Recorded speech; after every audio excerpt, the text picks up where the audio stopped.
Hola chicos, Ciencias Naturales 22.5. El agua o las aguas subterráneas. En el libro donde estaba y donde normalmente cojo estos vídeos, el agua subterránea solo tenía una página, pero tenía algún concepto que me hizo ir a buscar a otras fuentes, lo cual hago con muchísima frecuencia, no, con total ya habitual. Y he dado en la página de Wikipedia y me ha encantado. Y además he considerado que este capítulo de las aguas subterráneas está lleno de aplicaciones prácticas para la vida normal y cotidiana nuestra. Y digo, oye, pues tengo que hacerlo.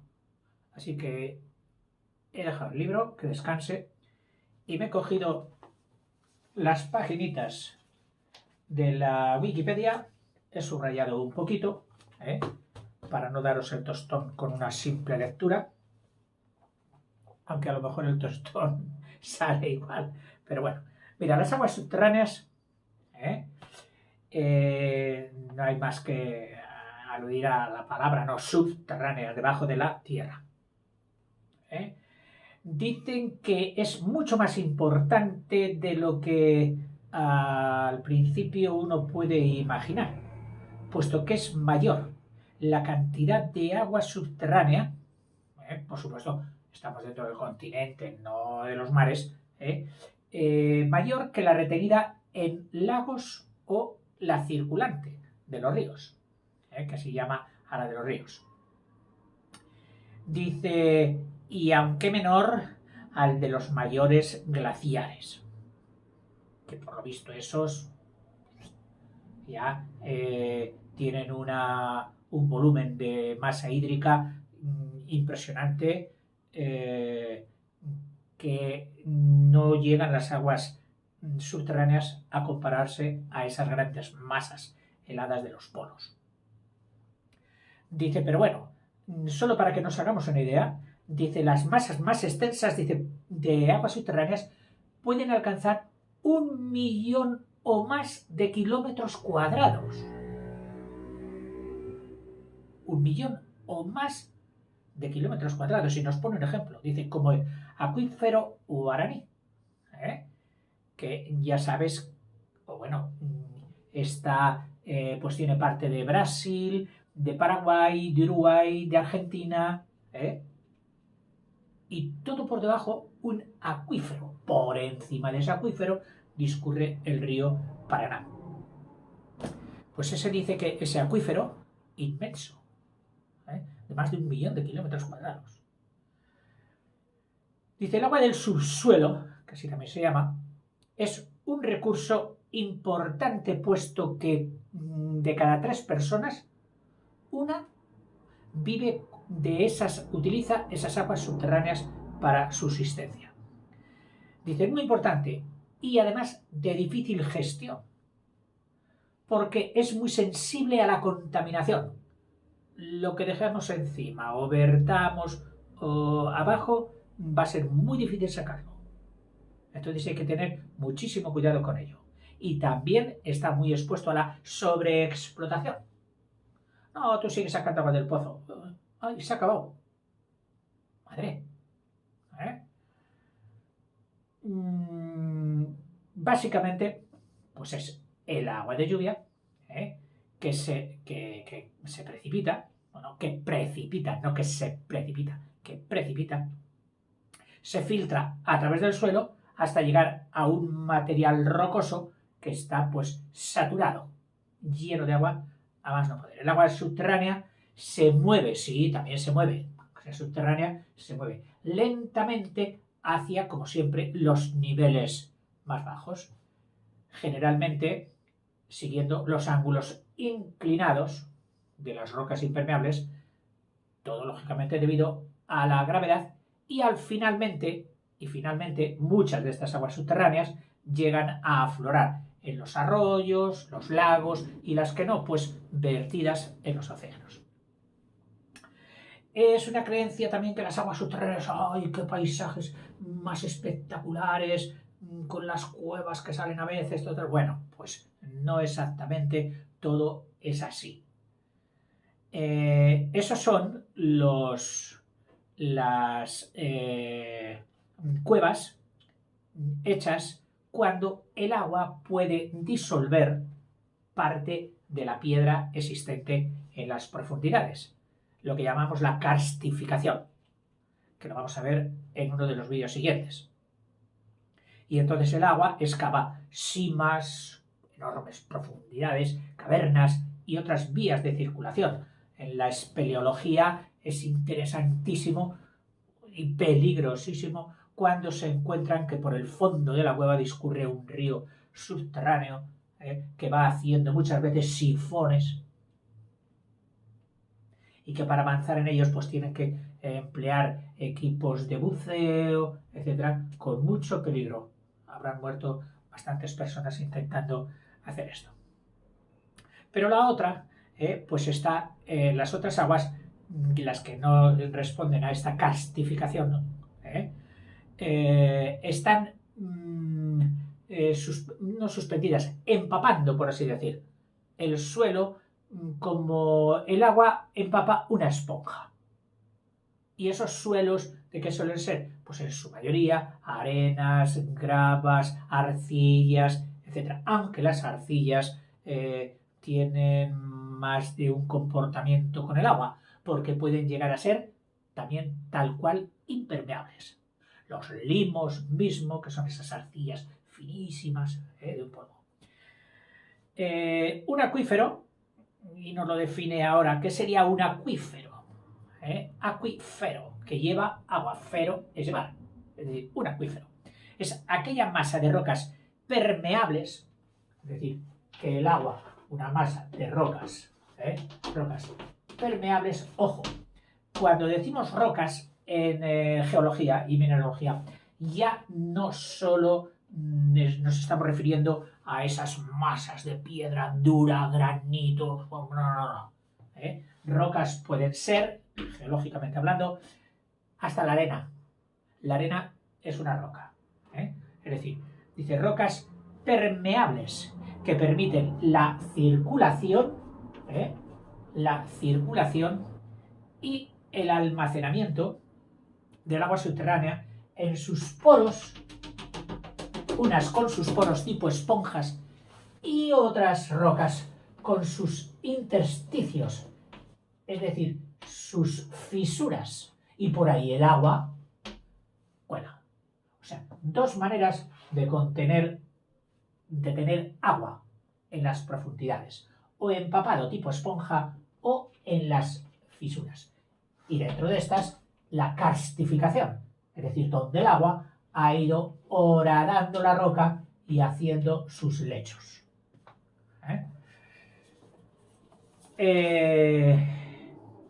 La estructura de un acuífero, y por poner un poquito un esquema que nos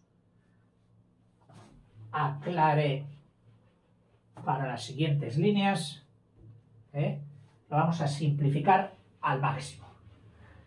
Recuerda, como siempre te digo, que esto solo es un poquito de lo que podemos dar de aguas subterráneas. Una de las asignaturas fuertes de las ingenierías están en las aguas subterráneas y en la repercusión no solo ya de esas mismas aguas, sino cómo inciden en el resto de los materiales. El grado de humedad en cuanto a su resistencia, no es lo mismo una arcilla seca que una arcilla húmeda, cómo resistirá. Ha habido ciudades que a base de extraer y de secar los acuíferos y las aguas subterráneas del subsuelo, han perdido esas tierras que estaban debajo, esas rocas que estaban debajo, han perdido consistencia y la ciudad, por decirlo así, a grosso modo, ha sufrido como si se tambalease. Le hemos quitado resistencia de abajo. Y en algunos casos en los más graves, pues ha habido que poner apoyos inyectados en el subsuelo, como si fueran vigas o columnas de hormigón que quedan ahí fabricadas y llegan a apoyarse en zonas más consistentes para que determinado edificio no se venga abajo. Imagínate la importancia que tendrá esto pues en una Venecia que vive entre las aguas. Hay una zona, hay una zona de saturación. Recuerda que saturar es meter un componente en contacto con otro hasta su límite de aceptación. Estoy saturado, ¿qué significa? Que ya no aguanto más. Bueno, pues, hasta su límite de recepción. Es la situada encima de la capa impermeable. Es decir, aquí hay una roca. Bueno, las pongo llanas, pero es que esta roca puede estar inclinada, de cualquier manera. Esta es la roca impermeable. Permeable significa que deja permitir, que permite la permeabilidad, y que no permite. Es decir, el agua llega aquí y dice, no, ya no pasas más, hija. Ahí se acabó tu camino hacia el fondo. Es una roca impermeable. Donde el agua rellena completamente, aquí el agua rellena completamente los poros de la roca. Es decir, esta zona es la zona de saturación. El límite superior de esta zona, esta línea que yo he hecho aquí, que por supuesto tampoco tiene por qué tener esa horizontalidad como las aguas superficiales, ya que depende también de otros factores. El límite superior que la separa de la zona badosa, esta es la siguiente, la zona badosa o zona de aireación. Es decir, donde el elemento atmósfera, donde el elemento aire es capaz de entrar. Y ahí el aire está mezclado pues con la tierra. Así que tenemos zona impermeable, roca impermeable, zona de saturación donde el agua impregna, tanto tipo esponja como tipo fisuras, como las cuevas kársticas, etc. Dice, y a este nivel de aquí, que separa la zona de saturación de la zona de aireación, es la zona, nivel freático.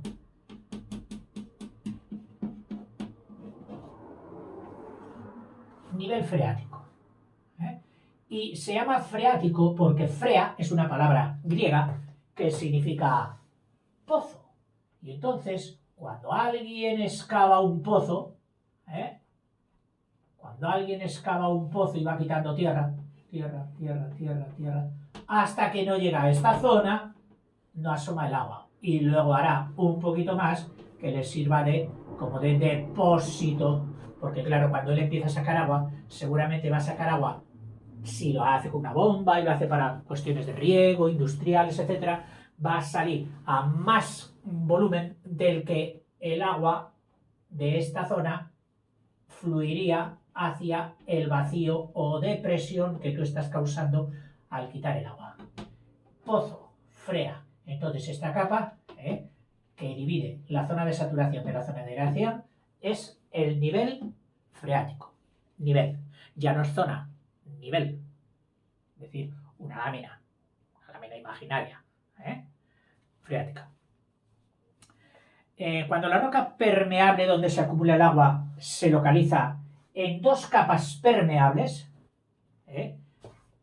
impermeables, atento, imagínate como los estratos de la Tierra hacen las formas que les da la gana a ellos, tú imagínate que aquí, debajo de donde están los arbolitos, y los pastos y discurren los ríos y todo lo demás, pues hay una roca que tiene esta concavidad, pero encima de ella, o sea, esta sería ya lo impermeable, aquí habría una zona permeable o de saturación, una zona de saturación, pero coincide que hay otro estrato aquí, paralelo a este, que ha quedado separado, que también es impermeable.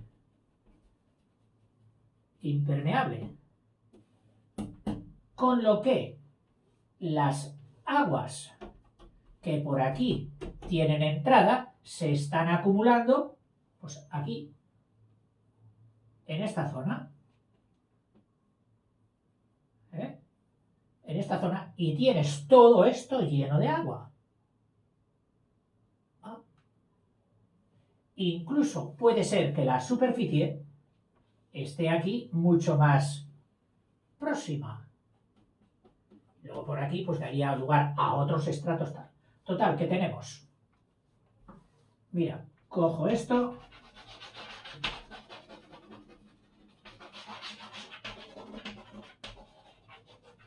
Todo esto es agua. Y el nivel se eleva tanto como permiten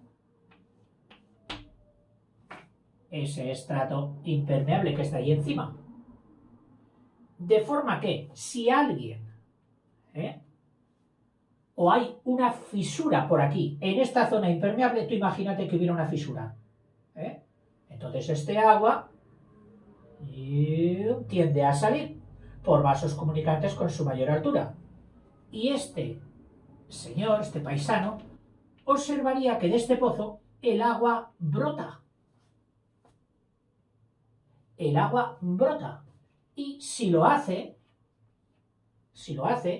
y pilla esta zona o este acuífero que se llama acuífero confinado. Confinado significa limitado, cerrado, por dos capas impermeables. Estarían, pues aquí está, por ejemplo, el camión que está practicando el pozo y de repente ven como el agua brota y sale con fuerza. Claro, el agua tiende a alcanzar el nivel de sus zonas interiores. Estos son los famosos pozos artesianos. Yo vi uno, pero me esperaba. Yo había estudiado en el libro de Ciencias Naturales, como tú y te lo estoy diciendo ahora. Hoy esta tarde vamos a ver un pozo artesiano. Bam, bam, bam, bam, bam, bam. Y yo ya me esperaba el surtidor. No había surtidor.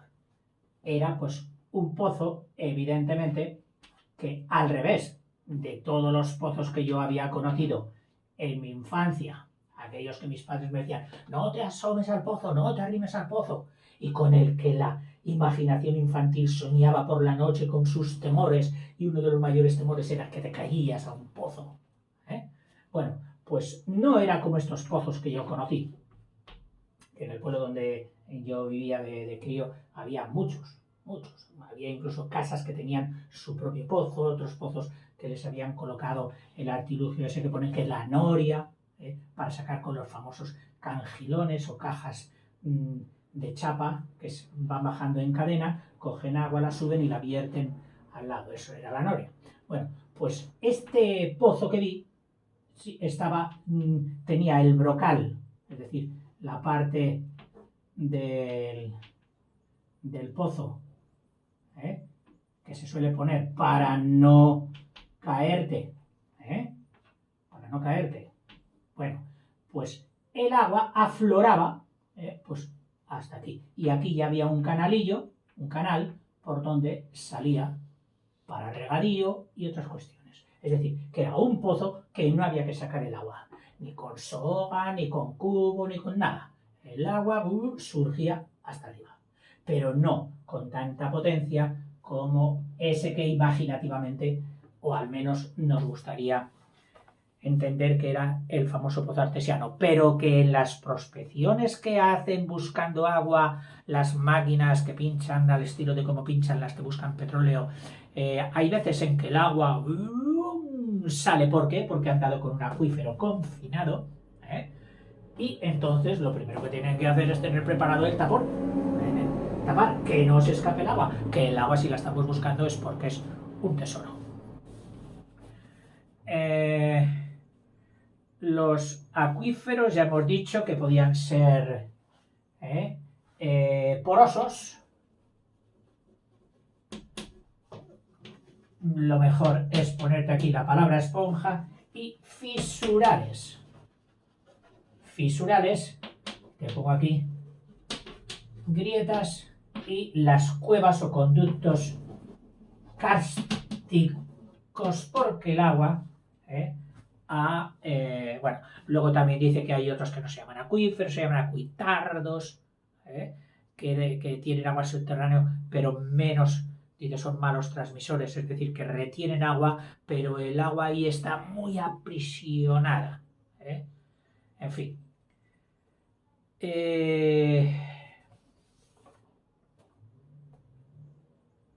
Los acuíferos especiales, los costeros.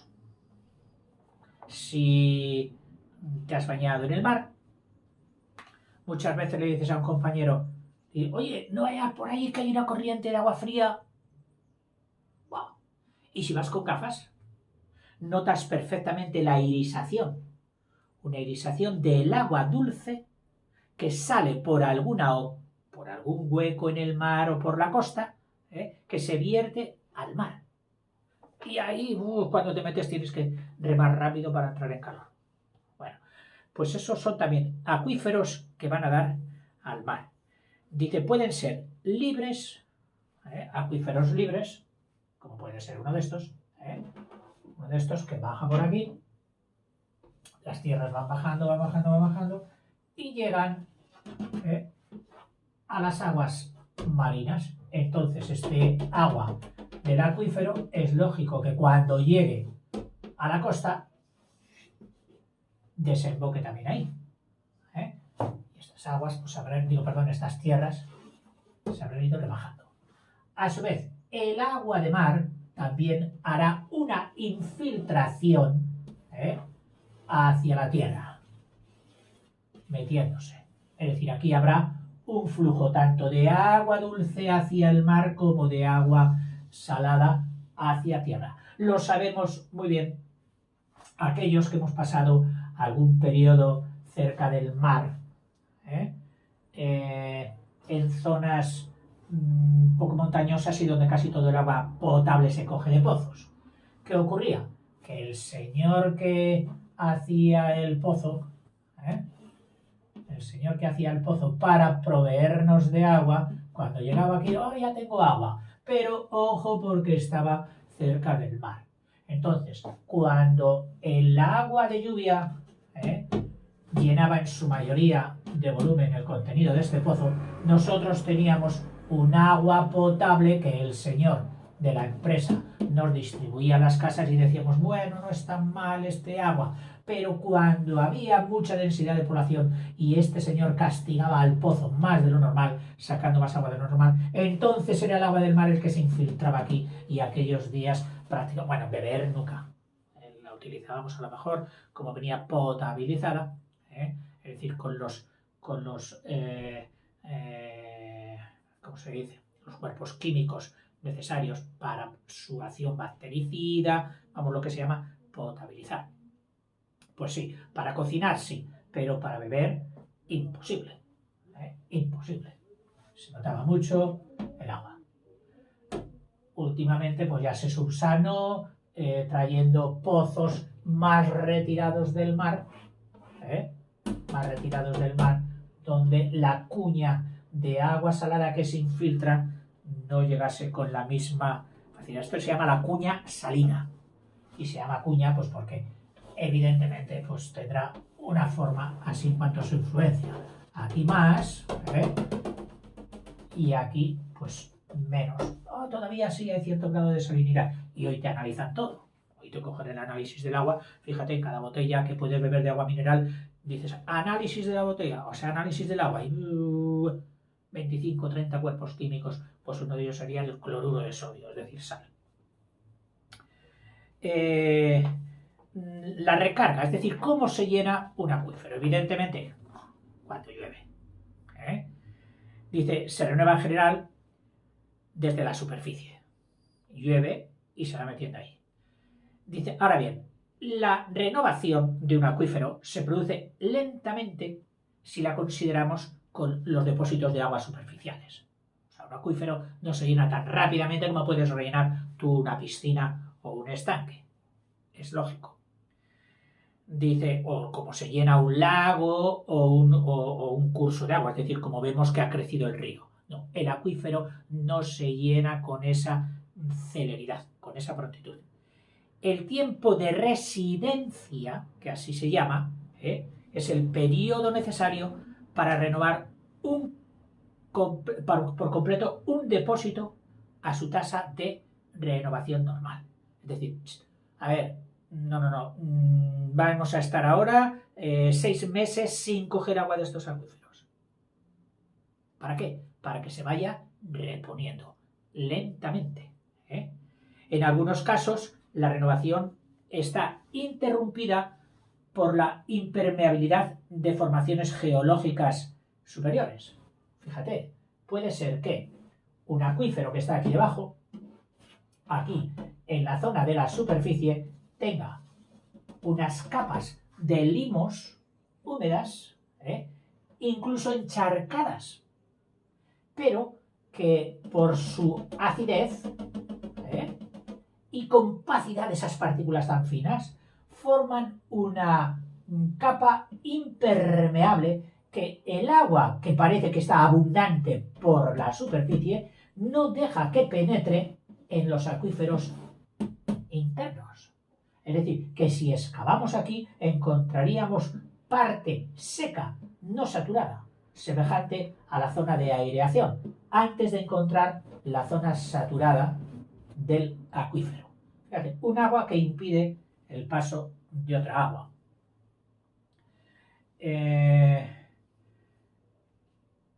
Y no digamos cuando no llueve.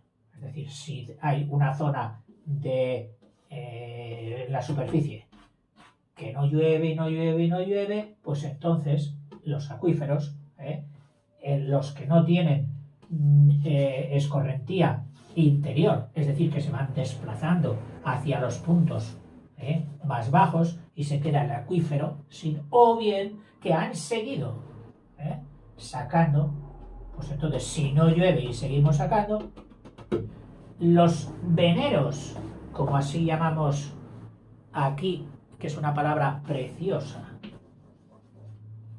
los veneros de la tierra, que son como las venas de la tierra que la gente se imagina por debajo, como si la tierra tuviera venas, se han secado. Y hasta que se llenen va a tardar mucho. Yo he visto fuentes que cuando yo accedí a un lugar, ¡oh, qué fuente más bonita! Otro año, y la fuente de abajo, y lleva un periodo en que por unos años sucesivos de poca pluviosidad se ha secado la fuente, ¡oh! Y se ha secado la fuente. Bueno, pues ha estado seca durante 10, 12 años. Luego han venido otros periodos comprobados y medidos de mayor pluviosidad. Pues todavía la fuente no manaba. ¿Por qué? Porque estaban tan secos los veneros, tan seca esta zona, que era que tendría que estar saturada, que hasta que no se ha llenado no va a salir por esta fuente. Por esta fuente. En el talud de la montaña, cuando coincide con el nivel freático, ¡plac!, sale la fuente, mana. O dicho de otra manera, hay una surgencia. Surge el agua. Los nacimientos de los ríos, me estoy acordando ahora del río Ebro, allí en Reynosa. Pues tiene una surgencia muy bonita, muy impresionante. Un sitio plácido, precioso, para descansar y para admirar, sentarte allí enfrente de la surgencia que brota el agua y ver, lanzar un poquito la vista hacia adelante y ver cómo ya sale un auténtico río, que a los 2 kilómetros así pasará por la ciudad de Reynosa y luego automáticamente ya entra en el embalse del Ebro, que se llama así, embalse del Ebro. Luego el Ebro tiene otros muchos embalses, pero a ese, por ser el de cabecera, lo han llamado embalse del Ebro. Muchos también lo llamamos el pantano de Reynosa. Bueno, pues un sitio de surgencia muy bonito. Y los ríos, que son un poquito grandes así, suelen tener nacimientos, pues algunos espectaculares. Si vas en la época de lluvias, pues todavía más. Acompañados muchos de nacimientos del río Cuervo en Cuenca, el de San Juan del Tajo no lo conozco, en fin. Y luego nacimientos de ríos pequeños, de arroyos. A mí me ha gustado siempre ir por la montaña y decir, un arroyo, pues no llevo mucha agua. Pues chicos, vamos a ver dónde nace. Tú veías que las montañas estaban allí y de ahí no se va a pasar. Pues entonces, subiendo por el arroyo, metidos entre breñales, zarzas y todo esto, cada vez el arroyo tenía menos agua hasta que llega un momento que decimos, mira, ya ha nacido, aquí nace. Aquí nace. Aunque en realidad el nacimiento no suele ser tan espectacular, puesto que todo él no viene de un punto. Es decir, en este punto, donde geográficamente le han dicho nacimiento del río tal, o el río tal nace aquí, bueno, pero en realidad luego hay muchas aportaciones de arroyos, como si fuera una rama auténtica, que son los que hacen el caudal, que son los que aportan litros. Y este pobre, pues a lo mejor por estar dentro de la V del Valle, recibe el nombre del nacimiento, cuando a lo mejor es este el que aporta más agua, que eso también se da muchas veces. Hay unos ciertos acuíferos que se les llama acuíferos fósiles. Oiga, fósiles no es para piedras muy viejas que han quedado ahí petrificadas, una almeja, un caracol, los huesos de un diplodocus están fosilizados. Bueno, pues también las aguas que hace mucho que están ahí estancadas en lo profundo y no reciben desde hace mucho tiempo aportaciones. Es decir, se han cerrado, digamos, las vías de alimentación de ese gran embalse o zona saturada que está todo rodeado de impermeable, no recibe agua y por aquí tampoco se escapa. Y estas aguas están ahí ¿desde cuándo? Desde épocas prehistóricas. Bueno, pues estos son los acuíferos fósiles. Dices, estos bolsones de agua subterránea formados en épocas geológicas pasadas. Y que a causa de las variaciones climáticas, pues ya no tienen actualmente recarga y ya no se recargan. Ahí está este agua desde siempre. El agua de las precipitaciones, en general, de las lluvias, nieve, granizo, etc., puede tener destinos una vez alcanza el suelo. Pero los destinos fundamentales, que tampoco es muy difícil de entender, serían tres. Es decir, ¿qué ocurre con el agua que llueve? De la forma que sea, pero con el agua que cae. Bueno, pues tendríamos. Aquí está la superficie de la Tierra, y llueve. Precipita. Pueden tener tres destinos. El primero, el agua que directamente cae, mira, ¿dónde va el agua? Fíjate, el arroyo, ese es el agua de escorrentía. Aquí tienes metida la palabra corriente. El agua de escorrentía. Un agua que no penetra en la tierra, que va como si hubiera encontrado un plástico, se escapa. Este agua a los labradores no les gusta nada y entonces ellos ¿qué hacen? Pues van haciendo pequeñas presas para que el agua se almacene, etcétera, se retenga y no haga daño. O a veces también el campo esta ladera, la hacen tipo bancales, tipo banco, clan, clan, clan, clan, poniendo piedras aquí de contención. ¿Para qué? Para que el agua que normalmente habría originado una escorrentía, produciendo efectos muy poco favorables para el campo, porque la tierra fértil, que es la que han hecho los microorganismos con los residuos de las hojas y los palitos, el agua de escorrentía se la lleva, y se lleva, a lo mejor se llevan los abonos, el humus, se lo llevan. Entonces, para evitar todo esto, hacen bancales, y dentro de estos bancales ya ponen sus productos, una fila de árboles por aquí, otra fila de árboles, otra fila de árboles. A veces los bancales tienen más superficie, dependiendo. Terreno abancalado. O sea que ese sería el agua de escorrentía. Primero como una arrollada, una arrollada difusa, y luego como agua encauzada. Al principio, cuando llueve y es en zonas muy inclinadas, pues el agua va por donde puede. Si te ha pillado alguna borrasca en la montaña, tú la habrás observado. Aquí, pero bueno, ya no, el arroyo es una cosa, pero es que aquí ya está corriendo el agua de la que cae cuesta abajo, vaya donde vaya, en escorrentía. Luego se encauza formando arroyos primero y ríos después. Otra parte del agua, la segunda, dice pues se evapora. Oiga, pero será la menor. No es la menor. Se evapora muchísima agua. Tú solo tienes que pensar en las ciudades donde hay un suelo totalmente impermeabilizado, de hormigón, de asfalto, etc. Y tú ves que se forman charcos. Oye, a la mañana siguiente te levantas y ya no hay charcos. Y no es que se hayan subido, es que se han evaporado.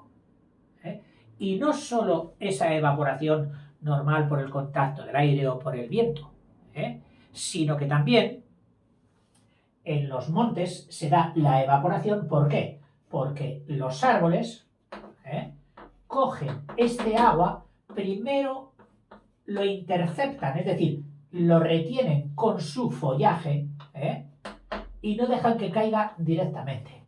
Luego, con sus raíces, lo retienen, ya no solo los árboles, sino las plantas herbáceas, que al mismo tiempo que las plantas sirven para retener la tierra y que no la arrastre la escorrentía, estas plantas también son las que hacen que todos los residuos vegetales de todas las plantas caigan aquí, se retengan para dar tiempo a que los hongos, sobre todo los hongos, deshagan la madera, deshagan la hoja y formen con ella el humus, que es lo más. O sea que dice especialmente las plantas, y este agua que está por aquí pululando entre la copa, entre el suelo, charquitos, humedad, pasas y te mojas todo porque acaba de llover. Bueno, pues al cabo de un tiempo mucha de esta agua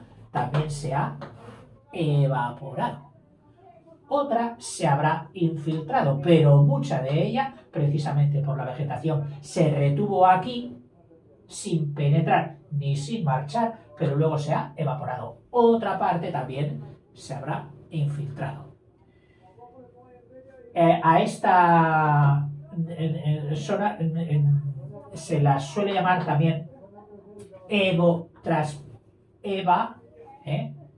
o evotranspiración. Evaporación y transpiración. Es decir, es una zona donde se produce la evaporación y la transpiración. Transpiración, ya sabes qué es, pues ese agua que las plantas expulsan por el haz de la hoja. Las plantas, ya sabes que en sus hojas tienen unas boquitas que se llaman bocas o estomas y bocas es lo mismo.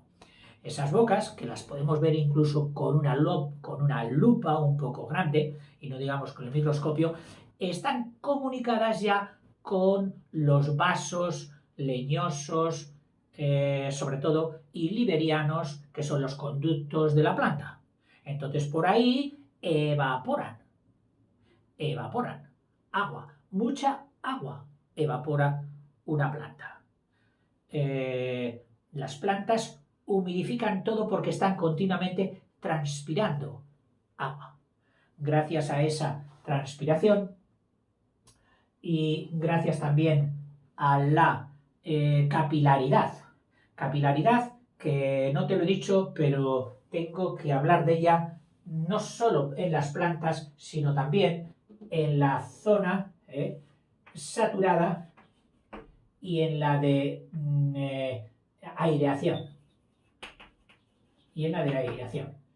Cuando cae el agua y se sume, penetra aquí, para llegar a la capa saturada, pasando por el nivel freático, bueno, pues al labrador le interesaría que este agua que está cayendo y de momento se ha quedado empapado aquí en las capas de aireación, no se vayan para abajo, porque hay raíces que no tienen la capacidad de ir a buscar las aguas tan profundas, aunque hay plantas que tienen unas raíces de tamaño de capilares, es decir, auténtico de tamaño de un cabello o menos, que son capaces de llegar, pero 25 y 30 metros de profundidad en busca del agua. Son cosas maravillosas que hace la naturaleza. Bueno, pues al labrador no le gusta esto. Pues mira, cuando cae el agua, entre piedrecita, arenisca, humus, etcétera, el agua encuentra como un conducto para responder a la llamada de la Tierra, que es la gravedad, y a escaparse. Pero como el agua es uno de los cuerpos que le gusta mojar, que es mojona, porque hay dos tipos de cuerpos, los que les gusta mojar porque las fuerzas que les unen a otros cuerpos, que son las fuerzas de adherencia, son mayores que las fuerzas de cohesión. O sea, adherencia es la fuerza que tiene un fluido de mojar. Yo me he mojado la mano y el agua persiste aquí. Sí. Pero si yo pongo aquí, por ejemplo, mercurio, no moja. Va a coger y se escapa todo. ¿Por qué? Porque en el mercurio son mayores las fuerzas de cohesión. Las fuerzas de cohesión son las fuerzas que unen a los elementos que componen la sustancia entre ellos. Es decir, son como van abrazados así. Tienen grandes fuerzas de cohesión, no quieren separarse unos de otros. Sin embargo, las de adherencia, no, las de adherencia van así. A todo lo que ven, a todo lo que tocan, quieren mojarlo. Eso se nota muy bien cuando lo metes en un tubo pequeñito, en un tubo de ensayo de muy poquito diámetro. Si metes agua, pues el agua ¿qué hace? No se queda así plana. Dice, yo quiero mojar. Y se tira a mojar el tubo que está por encima de su nivel, a mojarlo. De forma que vemos un filo así, lo que se dice un menisco, que hemos aprendido en otros vídeos que significaba lunita. Bueno, pues este es un menisco cóncavo, que hace cueva. Estos son de los líquidos que tienen las fuerzas de adherencia mayores que las fuerzas de cohesión. Sin embargo, en este mismo tubo echamos mercurio y el mercurio vamos llevando, y cuando llegamos ya, que ya no echamos más, el mercurio dice que yo no quiero mojar a nadie, que yo quiero estar unido a mis hermanos. Y entonces dice, no quiero mojar, quiero estar con los de dentro, no con los de fuera, como el agua. Y el menisco que se forma es un menisco convexo. Bueno, pues el agua en el interior de la Tierra actúa así también. Entonces, entre las piedrecitas y todo esto de la zona de aireación, pues está la mar de tranquila ahí pegadita a las piedras. ¿Y qué ocurre? Que cuando deja de llover, el agua de abajo, que hay más cantidad, está más saturada, empieza a subir por las paredes entre granitos y granitos, todos apretujaditos, como si fueran tubitos pequeñitos capilares, empieza a subir. Y cuando llega a la zona que pega el aire le dice, sí, ya que has subido aquí, mira, te presto un poco de energía, ¡pum!, se ha evaporado. Y entonces asistimos a unas corrientes del agua subterránea que, aprovechando la capilaridad de las tierras de aireación, están yendo por esos capilares a evaporarse. El labrador dice, socorro que me estoy quedando sin agua. ¿Y entonces qué hace? Pues mira, al poco de llover, el labrador ha dejado ya que entre el agua, que se llene bien, y ¿sabes qué dice? Ah, sí, o sea que tú aquí tienes como una especie de caminito, ¿no? Para subir hacia arriba, el agua subterránea que sube hacia arriba. Pues yo, ¿sabes qué voy a hacer? Romperos, pam, pam, pam, pam, pam, pam, pam, pam, pam.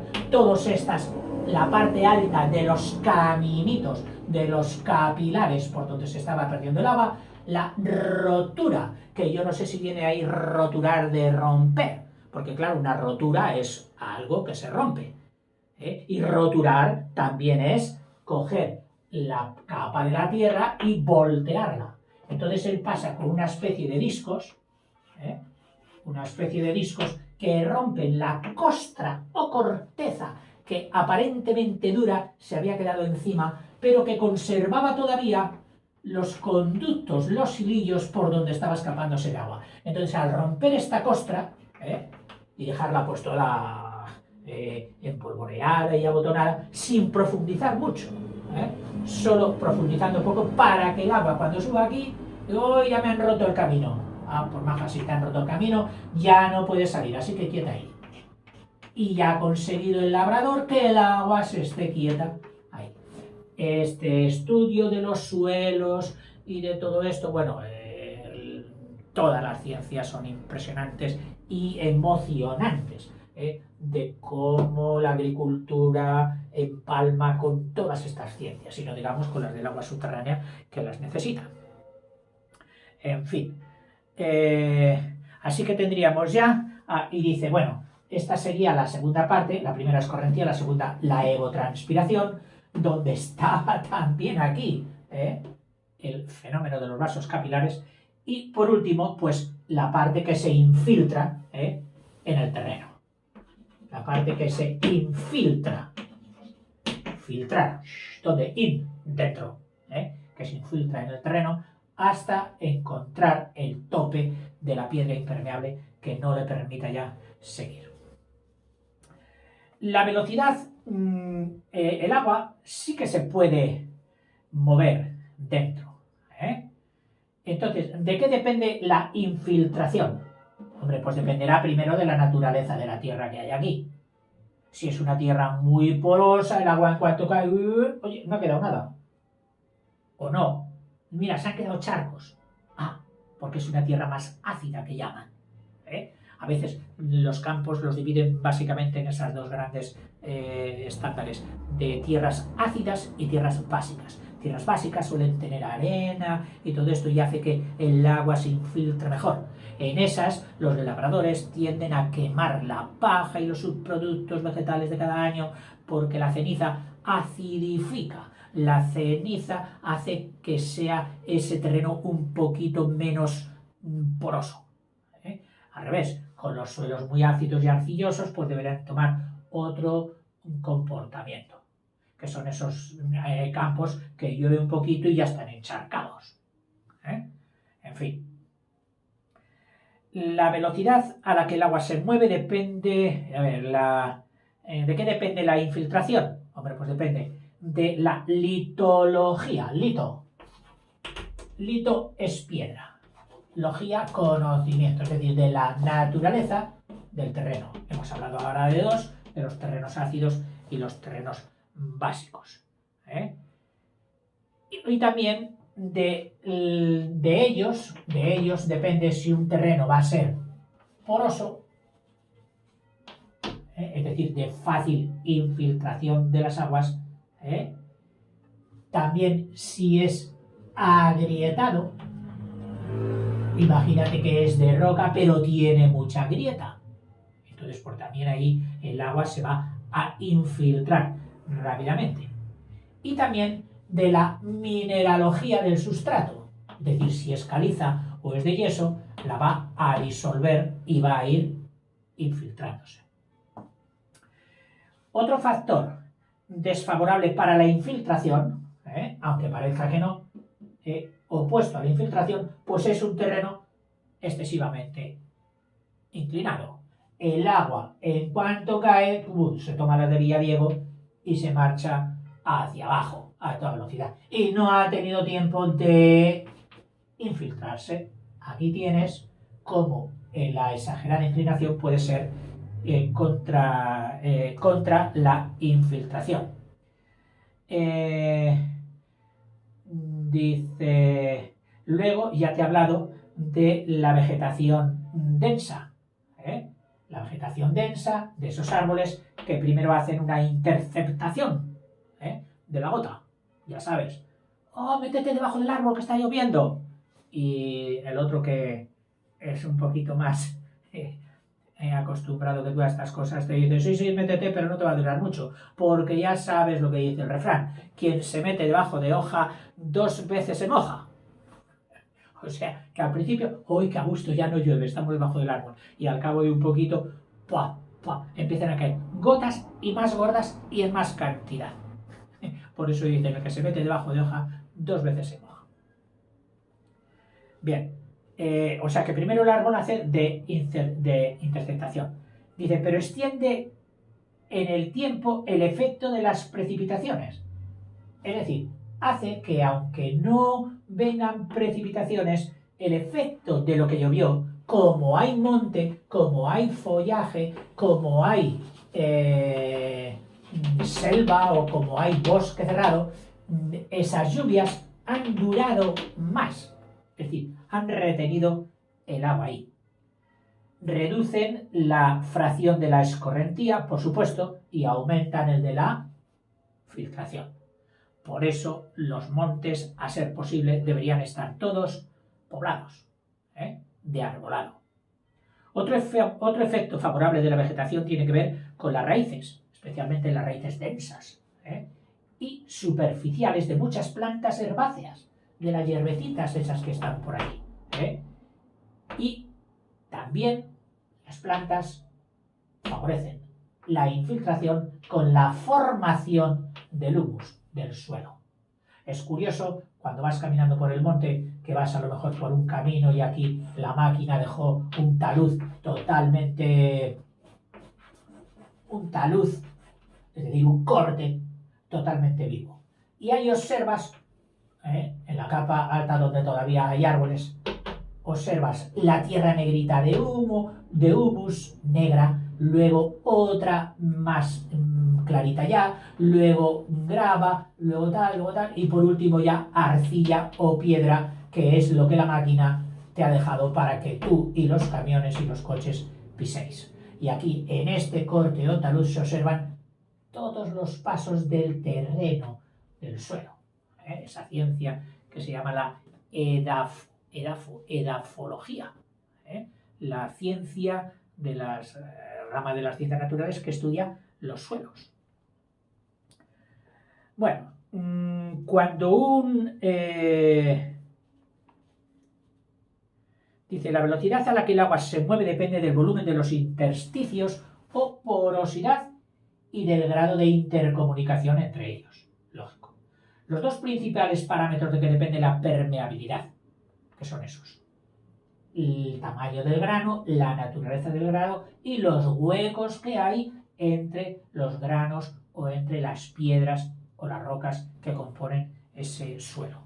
Los acuíferos suelen ser materiales sedimentarios de grano relativamente grueso, es decir, los acuíferos normales están entre gravas, arenas y limos, que son las tres, la división hecha por tamaños. De piedra más bien grande, gravas; de piedra pequeña, arenas; y de piedra finísima, limos. Si los poros son suficientemente amplios, una parte del agua circula libremente a través de ellos, impulsados ¿por qué? Pues por la fuerza constante que no somos capaces de quitarnos, que es la de la gravedad. Dice, pero otra queda fijada por las fuerzas de la capilaridad, que es lo que te dije antes. Y otras motivadas por las interacciones entre ella, entre la capilaridad y las moléculas minerales. Es decir, sustancias que hacen que se retenga más el agua, sustancias minerales que reaccionen con ellas. Como es el caso, por ejemplo, de las sustancias hidrófilas, que son amigas del agua. Mira una, esta, chupas un poquito y el agua la absorbe. Bueno, pues hay sustancias, piedras naturales también que retienen ese agua. Ejemplo, el caolín, es muy hidrófilo, retiene muy bien el agua. Bueno, a ver, que estamos seguramente haciendo del agua y de las descargas ya te he dicho, te he hablado de la sobreexplotación, de lo importante que es la reforestación, selva, volver a hacer selva, reforestar. También aquí en España se dice repoblación forestal. Ah, sí, están repoblando. Te pagan a tanto el arbolito. Te dan planteles de arbolitos y a plantarlos al monte. Luego están los pavimentos impermeables grandes, como ocurre en las zonas urbanas o industriales. A veces, cuando se practica un pozo y se extrae agua con prudencia, observamos que al principio el nivel del pozo disminuye. Hay que ver qué brillante se ha vuelto. Ya no sé si es la pizarra o es la tiza. Digo que cuando empiezas a chupar agua, el nivel del pozo baja. Y luego llega a un límite por debajo del cual tú ya no debieras sustraer más agua, quitar más agua y dar tiempo a que se reponga. Es decir, tienes que lograr un equilibrio entre la extracción y la recarga. Todo lo que no sea un equilibrio, pues será perjudicial y podremos decir que hay una sobreexplotación del acuífero. Lo que hay que tener muchísimo cuidado es con la contaminación de las aguas subterráneas.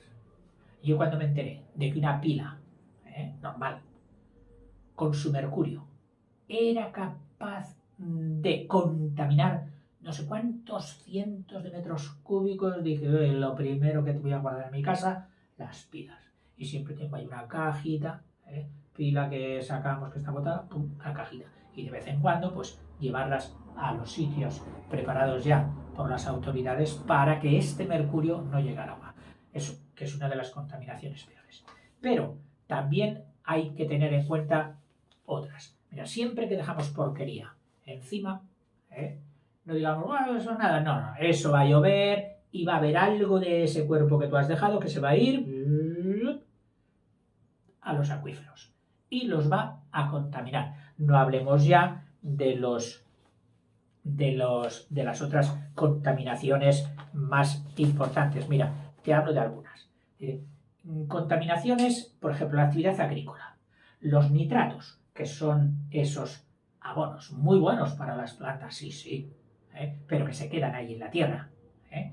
El amoníaco, que en parte forman los nitratos, sabes que dan lugar al amoníaco. Los pesticidas, en este campo que ha habido mucho que criticar porque, ay, qué bien, oye, se echa esto y ya no salen las malas hierbas. Sí, pero estábamos haciendo polvo el campo. Y luego los microorganismos fecales, que de las pozas y de los albañales que había en las casas o en las poblaciones se cogía ese agua para regar los campos. Hoy todavía las purinas o cacas de cerdo de las explotaciones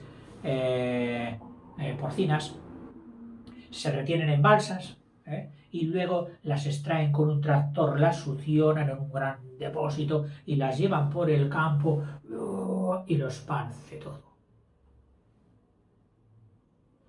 Difícil de corregir.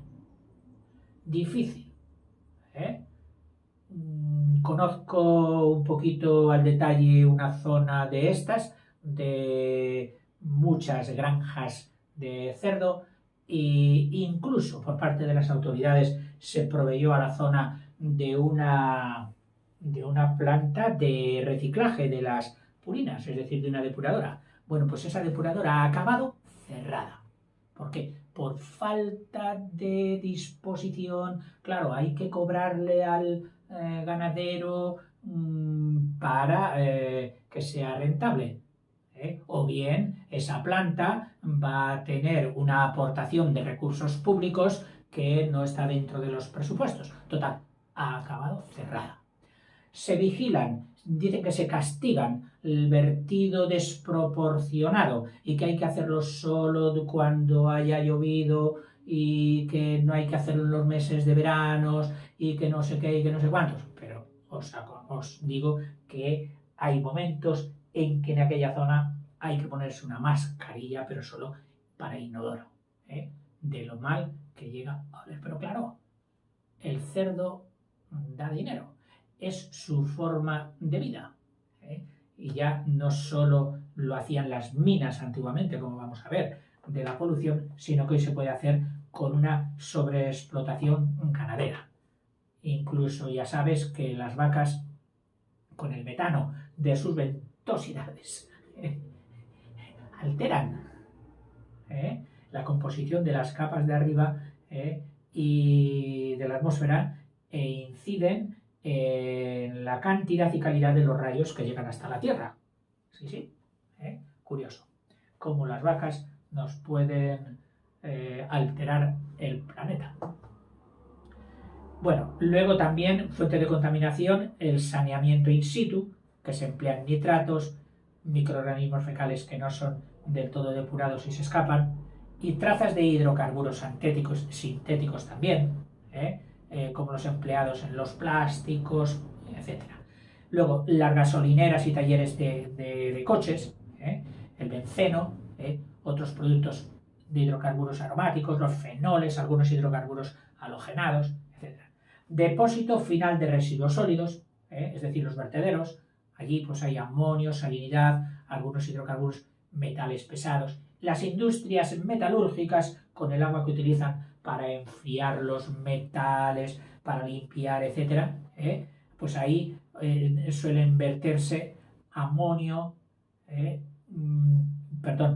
las industrias metalúrgicas, el tricloroetileno, el tetracloroetileno, hidrocarburos halogenados, fenoles, cianuro, incluso de las industrias metalúrgicas. Que alguno diría, oiga, pues si es metal, ¿eso no contamina? Sí, contamina porque utilizan agua. Industria maderera, que podría decir, oye, la industria madera, pues fíjate, no, por la industria de la madera, la que hace tableros con colas, prensados, etcétera, pues utilizan y pueden residuar, por así decirlo, pentaclorofenol y algunos hidrocarburos aromáticos, que los estudiarás en química orgánica. Las famosas tintorerías, las fábricas que tiñen los tejidos, los plásticos, etc. El tricloroetileno y el tetracloroetileno. La manufactura de pesticidas, que ha sido rebajada la potencia del pesticida, de la forma que los agricultores que ya últimamente me encontraban en el campo decían que ahora los pesticidas no hacen nada. Gastamos y siguen saliendo las amapolas y cada vez más hierbas. Dice, no como los de antes, que echabas el herbicida y ¡guau! Te mataba todas.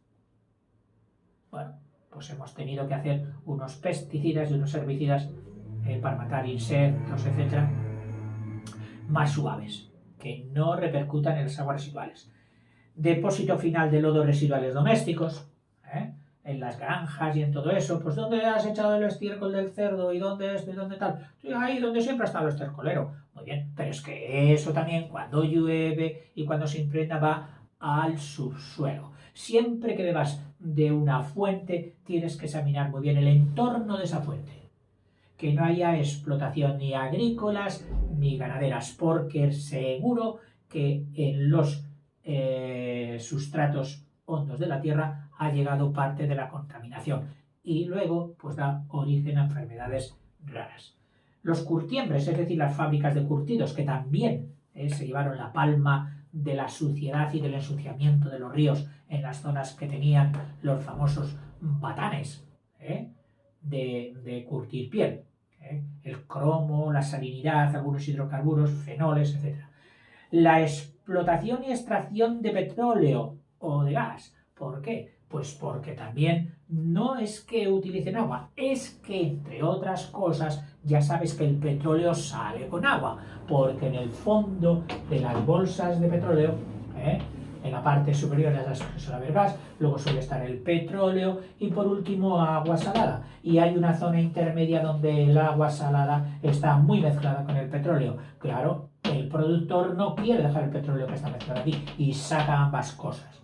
Entonces, luego hay unos momentos de unos procedimientos de decantación, normalmente de decantación por niveles de densidad, donde el petróleo crudo se queda encima y el agua va abajo. ¿Qué hacen con ese agua? Agua salada, la tiramos. Y entonces se da también ese efecto. Y por último, y también gracias a Dios en algunos países muy corregidas, la minería de extracción a cielo abierto o en galerías, se procedía a lavar el carbón. De forma que los ríos de las zonas mineros hubo unos años, que algunos todavía más mayores recuerdan, en que aquellas aguas bajaban totalmente negras. Bueno, en fin. Y ya como Wikipedia suele hacer unos estudios bastante buenos de todo, pues dice que la fauna, oiga, pero es que hay por ejemplo, en estas zonas o en la parte saturada o en las cuevas y los ríos kársticos, ¿puede haber algún animal? Pues dice que sí. Dice, aunque no suele ser, bueno, a esta fauna le llaman la estigio o estigofaunia, estigofauna, por aquella laguna mitológica, la laguna Estigia, que separaba a los vivos de la muerte, que había que pasar para ir al otro lado de la vida. Bueno, pues entonces a estos les llaman los animalitos de las lagunas Estigia, la estigofauna. Se compone fundamentalmente de crustáceos, es decir, cangrejitos, como el Niphargus, aunque también hay gusanos, insectos y otros grupos de invertebrados. Dice, aunque no es usual, también se da el caso, por ejemplo, en Australia se ha encontrado de vertebrados, peces que son vertebrados, peces ciegos, totalmente ciegos. Claro, no necesitan el órgano de la vista para nada. Dice, la mayoría de estas especies pasan toda su vida en aguas subterráneas, no encontrándose en ningún otro sitio más que allí. Estimaciones de reservas y consumo. Dice, ¿hay mucha agua subterránea? ¿Estamos haciendo un buen consumo de ella? Dice, pues bien, según un estudio publicado en la revista Nature Geoscience, estima que el agua subterránea puede abarcar hasta un volumen total de 23 millones de kilómetros cúbicos y se ubica a 2 kilómetros bajo la superficie. A 2 kilómetros bajo la superficie en las zonas más profundas. Dice, esa cantidad, si la sacáramos y dijéramos, vamos a chupar toda el agua subterránea que hay, la vamos a sacar, venga, toda al mar. Dice que subiría el nivel del mar 50 metros. Solo con las aguas subterráneas. 50 metros. Una barbaridad. Dice la UNESCO, que se preocupa de estas cosas, en el 92 dijo que no solo un tercio de la población, sino más del 50% de la población estaba siendo abastecida por aguas procedentes de acuíferos. Como un ejemplo, en Estados Unidos se perforan cerca de 400.000 pozos cada año. Ahora, no te imagines los pozos grandes, redondos, no. Hoy son pinchazos en el suelo de un diámetro, una cosa así. Triste, pero más de un niño se ha colado por alguno. Nosotros en España tuvimos hace poquito un caso muy mediático y muy lamentable de un niño que cayó en un pozo de estos. Y el pozo era ilegal. Es decir, porque todo lo que son prospecciones, acuíferos, extracciones de agua, está legislado y se ha de tener mucho cuidado con ello. dice, y se extraen más de 120 billones de metros cúbicos al año, suministrando más del 70% del abastecimiento público y de las industrias. Esa es la importancia de las aguas subterráneas y de los pozos que se hacen. De manera parecida, a Estados Unidos, países como Alemania, Austria, Bélgica, Dinamarca, Francia, Holanda, Hungría, Italia, Marruecos, Rusia y Suiza suministran con estas aguas entre el 70 y el 90% de la demanda del abastecimiento público que necesitan sus ciudadanos. Bueno, seguramente que me he dejado algo todavía. No sé el tiempo que he estado. Si ha salido muy largo el vídeo, os pido excusas. Pero creo que otra cosa ya solo como curiosidad. Oiga, y si yo me viera en un apuro, ¿dónde conseguir agua? ¿Cómo conseguir agua? Bueno, pues hay unas plantas que se llaman las freafitas, frea de freático, y fitas de plantas, que chupan las corrientes subterráneas y son muy amigas de por donde pasa agua somera, es decir, que cavando muy poquito ya tendrías agua. ¿Y qué plantas son estas? Pues mira, son los cañaverales, la caña, los juncos, las zarzas, la zarzamora incluso. Tú vas por el monte y ves cañas, ahí debajo hay agua. ¿Ves zarzas? Hay un grado mayor de humedad. ¿Ves tomillo, romero, cactus? Ahí no hay agua.